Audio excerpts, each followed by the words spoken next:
Welcome. Today we will talk about one of the very important topics, and that's phases of teaching. Now in West Bengal set recently you had a question on phases of teaching, and therefore this topic becomes very important. Now when we are understanding the various phases of teaching, it's very important for us to understand the three levels under which we talk about teaching. One is the pre-level, the inter-level and the post-level. Now what does this pre stand for? Pre stands for a level where you are planning, inter is a level where you are executing it, and post is the level where you have already planned and you are you have executed, you are looking for evaluation and feedback from the community. So that's what we understand under the post processes. Now understanding these processes, let's talk about some of the basic aspects here. So what is a pre-active phase? So pre-active phase, as we said, is planning. This involves mainly the teacher. So what to teach, how to teach, what goals to set, what objectives should be met, what are the kind of audience that you have, what are the learner base.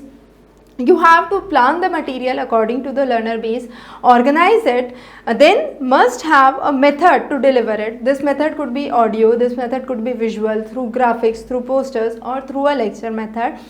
So what strategy basically to use for teaching and how to prepare. So those are the questions that you address while you are in the pre-active phase of teaching. Now the next phase that comes is the interactive. Interactive phase is also known as the phase of execution, where you really deliver your content. You try to group up the people, group up the students in the classroom and know the individual student and try to interact.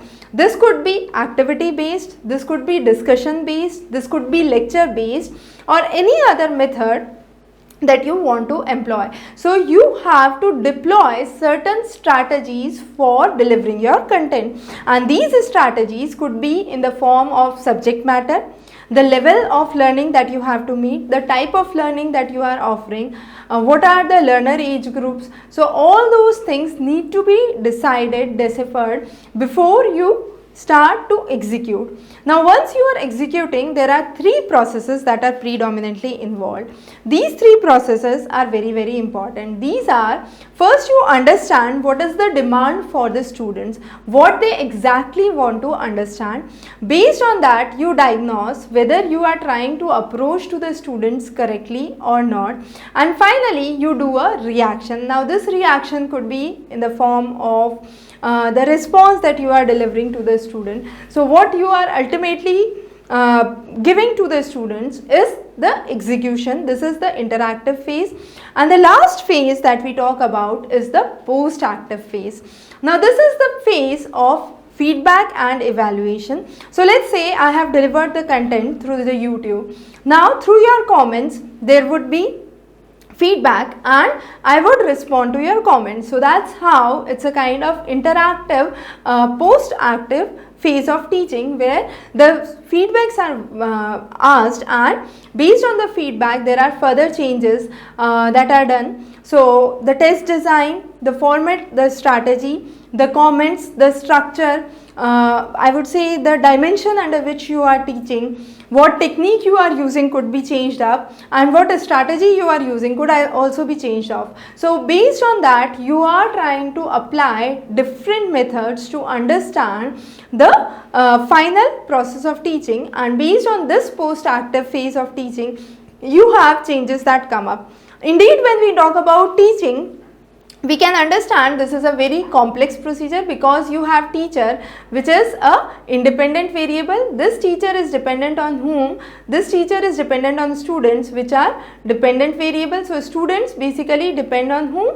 Students depend on the teacher, and therefore teacher becomes an independent parameter and students become a dependent variable. But when it comes to feedback, it's vice versa, because students are getting feedback, teacher is getting feedback from whom? Teacher is getting feedback from the students. So that's something that you need to understand very carefully. Now this was a very basic strategy that we have talked about for your phases of teaching. Very important, since you already had had a question this time. There could be probable questions for your paper 1 under phases of teaching. We would be continuing many more lectures which are relevant to this in the upcoming classes. So stay tuned. Have a wonderful day ahead.